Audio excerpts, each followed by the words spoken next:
Ale kumanga motema moto yaya.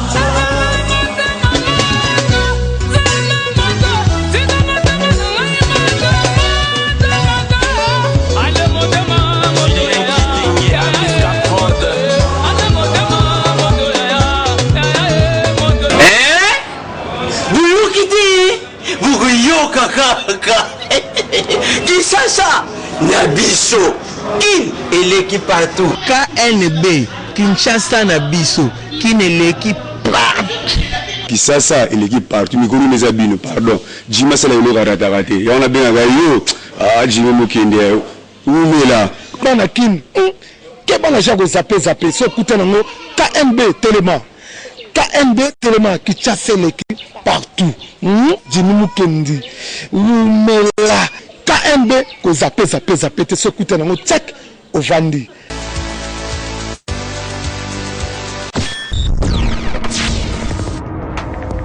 esengo zalaka ngamu na biso ya koyeba ki bozalaka ebele liboso ya baposte télévision na bino mpona kolanda magazine na bino KNB Kinshasa na biso.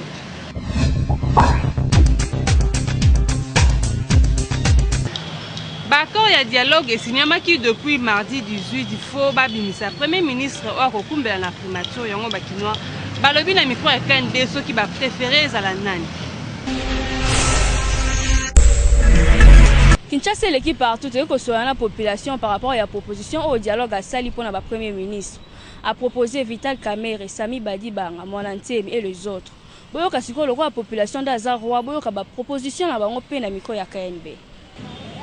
N'importe quel premier ministre, il serait le bienvenu, mais à ça la mosala, où ils allaient que Congolais n'y sont andima à se retrouver, à gouverner bien et à même abîmer une belle élection.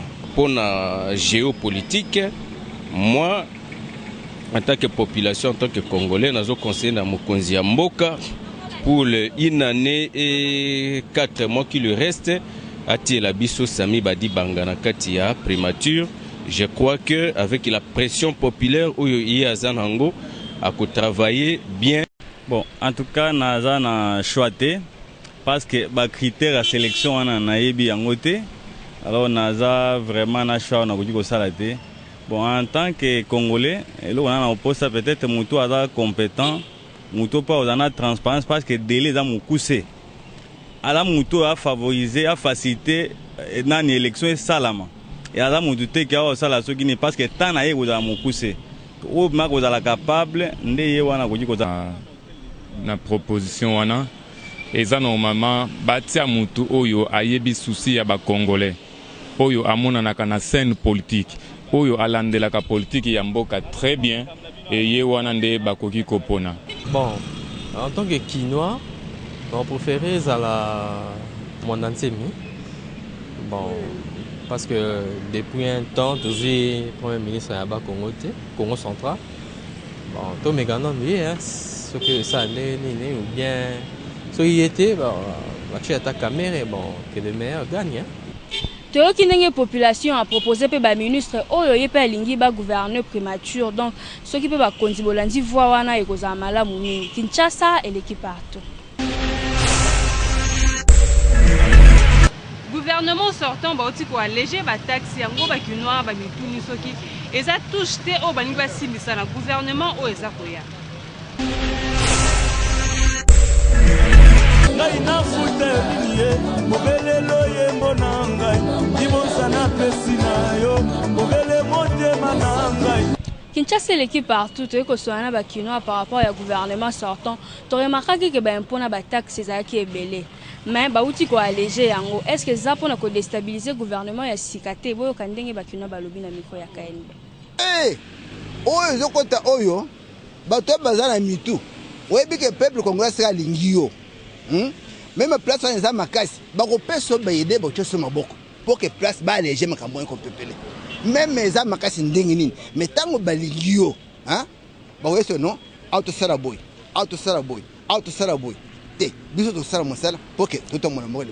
Ça, c'est vraiment une touche. Un gouvernement qui était légitime, élu, ne pouvait pas d'abord réduire les taxes. Pourquoi aujourd'hui, il y a un gouvernement qu'on ne sait pas encore, ce n'est pas encore composé.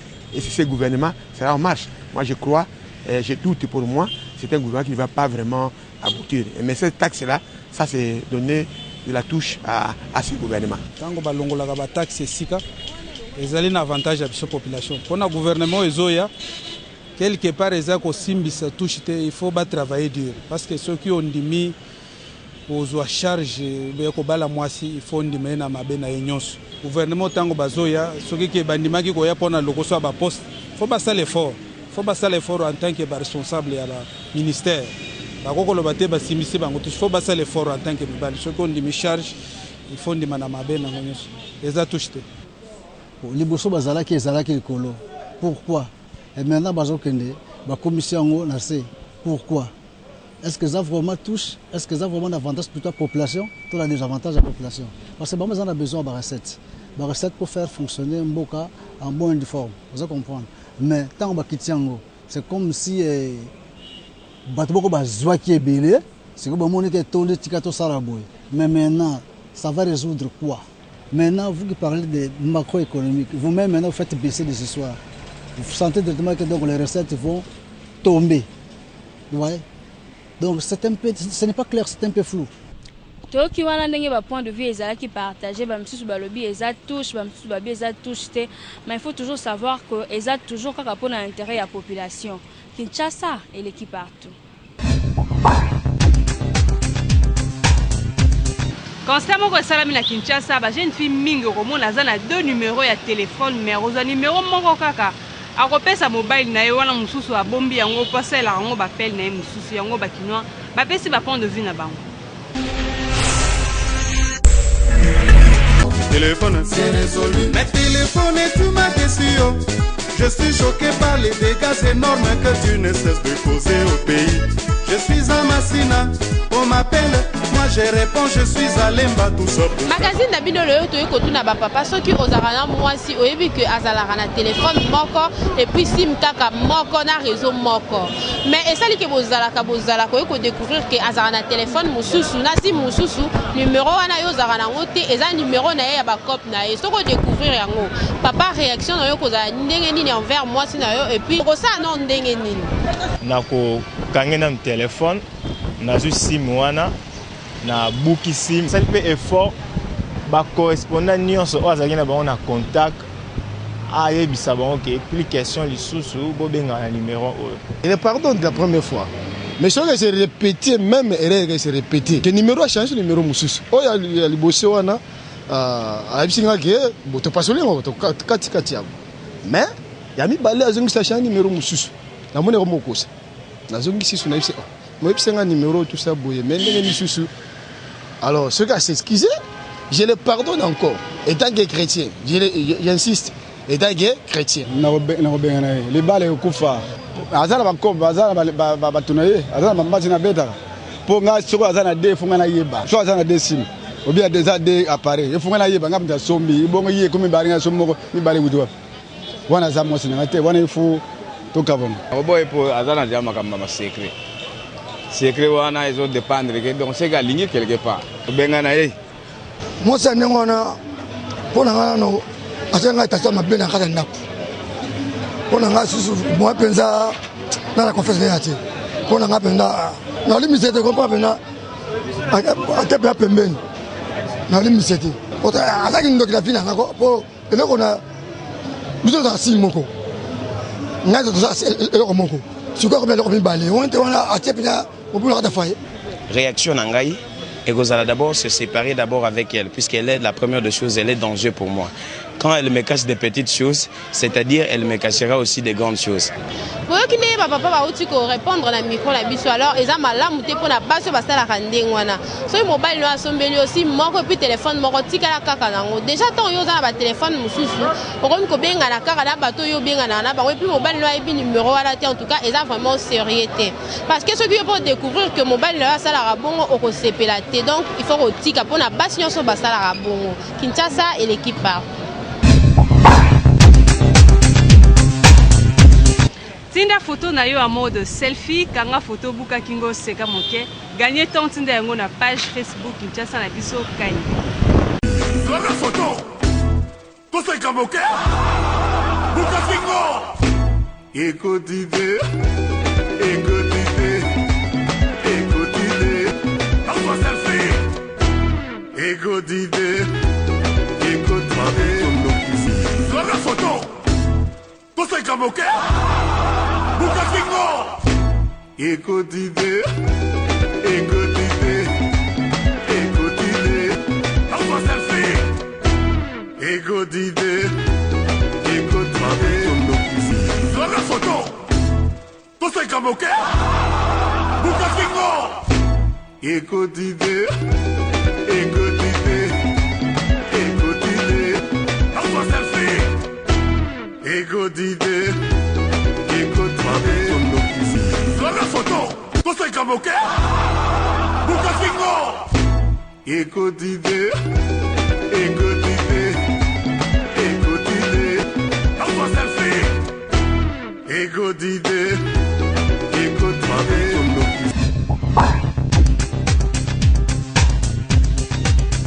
Mobali olingo bala mwasi na yo ekomi à une semaine avant mariage ekomi comment on va appel suspect na téléphone ya mwasi na yo kosala nini?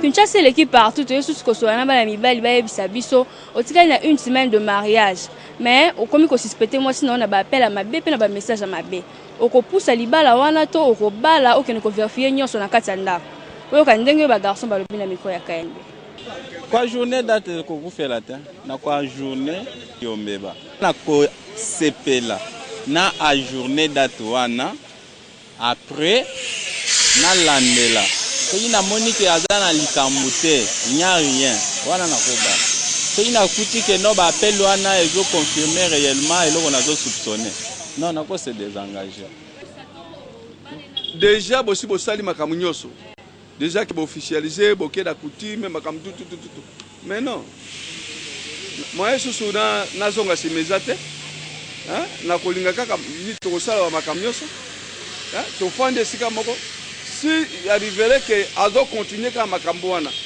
siko to koseka famille ba futa la susu ba message nyonso eza ko discerner parce que message nyonso eza pona ko boya mwasi te ba appel nyonso parce que mwasi bisika outi à cause de la connaissance mususu ya mabe pété beaucoup pour pousser date parce que date eza déjà maintenue bo balana bo luka basali ya nzambe ba meka ko fandisa bino po ba pesa bino conseil parce que bosi bo s'engager qui déjà toki ndenge mibali balobi que ba misusu balobi akobala ke ne ko vérifier na kati ya ndako ba misusu balobi que non akobala ta ko poussa date pour vérifier malamu ayeba soki problème nini ezoleka kati ya téléphone à mwasi na ye donc na cas où vraiment ba point de vue eza partagé Kinshasa et l'équipe partout. Docteur Dieudonné Ngoy, ophtalmologiste, a expliqué le glaucome peut apaiser les mesures de prévention. Le glaucome est une tueuse silencieuse, c'est comme ça qu'on l'appelle, parce qu'on ne ressent rien. Le malade ne se plaint de rien, absolument rien. Donc il n'y a pas vraiment de signes comme tel. Elle est une maladie silencieuse, elle évolue comme ça et elle surprend. Le traitement du glaucome, c'est d'abord, il repose sur un trépied, un traitement médical. Ensuite, il y a le traitement chirurgical et le laser également. Donc c'est le médecin qui est devant le malade qui choisit le type de traitement qu'il peut administrer suivant l'état du malade. Parce que le glaucome, si on le diagnostique beaucoup plus tôt, ça ne sert à rien que le médecin aille directement dans la chirurgie. Il va voir avec son malade comment, suivant les moyens dont dispose le malade. Mais sinon, c'est un traitement d'abord médical, mais c'est un traitement médical à vie. C'est ça qui est le plus important à relever. C'est un traitement médical à vie. Et très souvent, nous avons de sérieux problèmes avec les patients. Vous avez diagnostiqué qu'il a cette maladie. Lui, il dit qu'il voit bien. Et vous lui demandez de mettre les gouttes tous les jours. Mais souvent, dans le suivi, il y a des réels problèmes. Lorsqu'on a atteint 40 ans, il faut que toute personne, ne fût-ce qu'une fois par an, puisse se faire examiner, puisse se faire prendre de l'attention, ne fût-ce qu'une fois par an, à partir de 40 ans. Parce que quand cette tension est élevée, vous ne ressentez rien, il n'y a rien. Mais entre-temps, c'est le nerf qui est en train d'être détruit. Et je donne un exemple. Lorsque vous regardez un arbre, l'arbre a des feuilles. Lorsqu'une feuille tombe, c'est rien, vous n'allez pas remarquer qu'une feuille tombe, mais une feuille tombe, une deuxième feuille va tomber aussi. Et c'est comme ça que le nerf est détruit, petit à petit, petit à petit. Donc, il faudra, une fois par an, qu'on se fasse prendre l'attention de l'œil.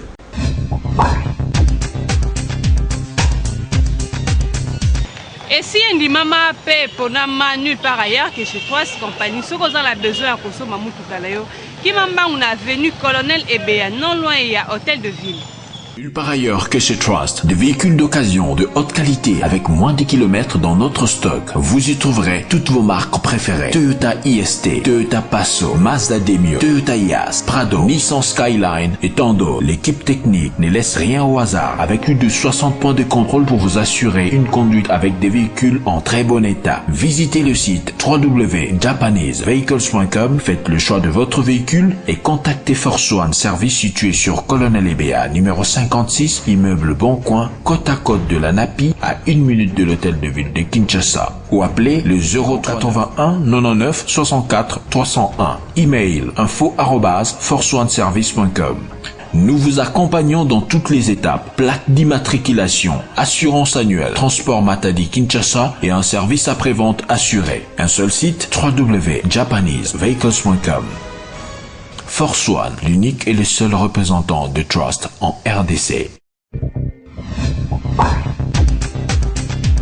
elobamaka mingi ke yaya na leki baza na droit ya kobala na famille moko te yango bakinois bapesi ba réponse na élément oyo.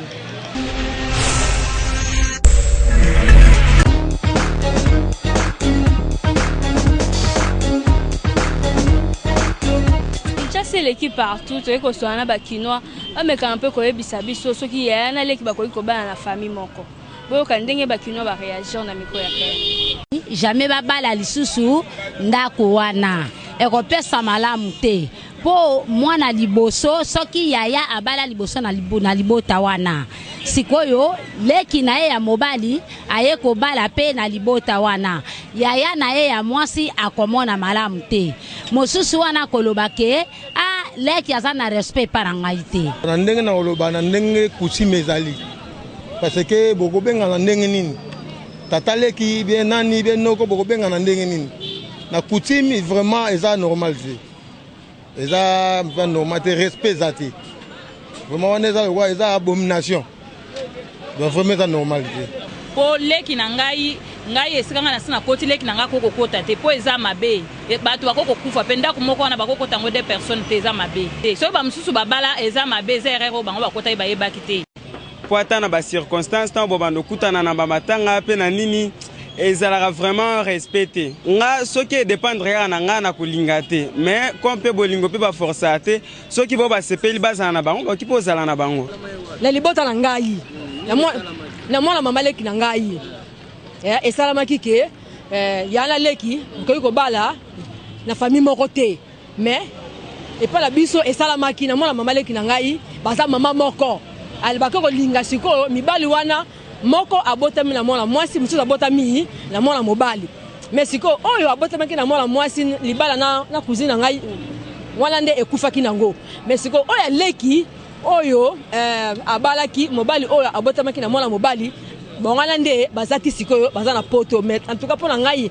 eza propriété il fallait pas esalama bongo toki ndenge bakino bapesi ba opinion na bango mais ba o basala ngo pe bazali mais bakino balobi eza vraiment respecté pe eza malamu te yana leki baba na famille moko Kinshasa et l'équipe partout.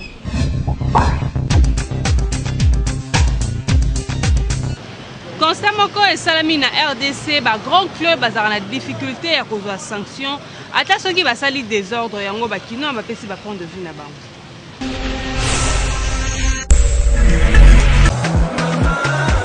Hakuna enemy solo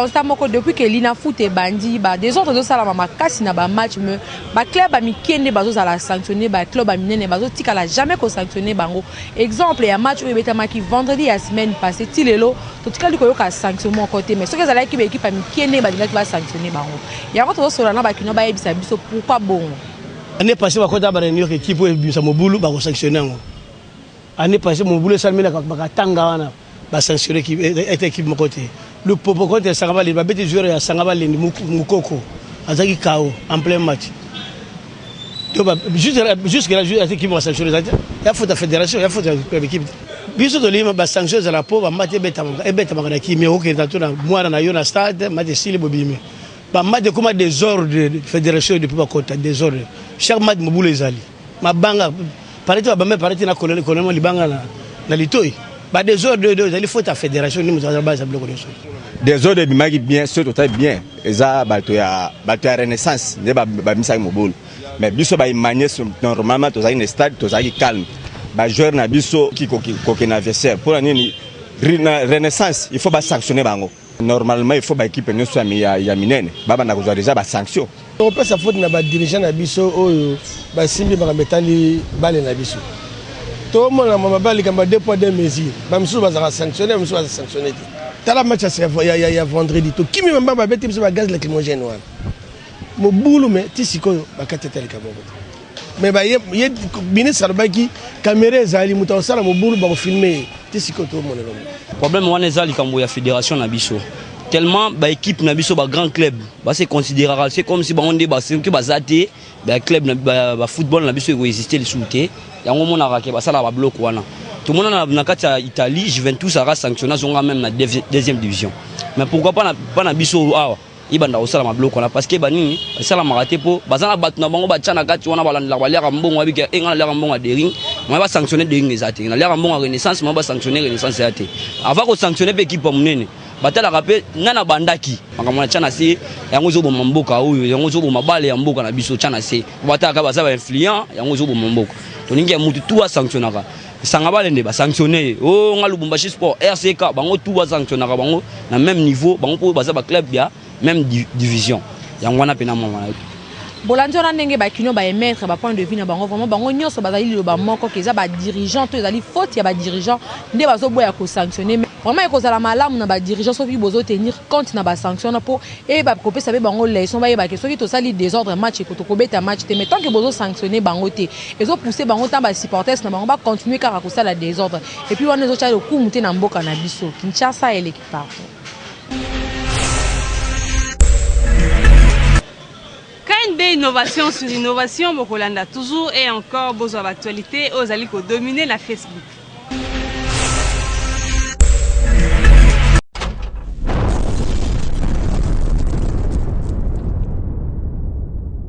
Tobanda Atu Facebook ya lelo na demande ya président de la République Joseph Kabila et pas Edem Kodjo pena ba partie prenante na dialogue politique national devrait dans la mise en place ya comité de suivi de l'accord.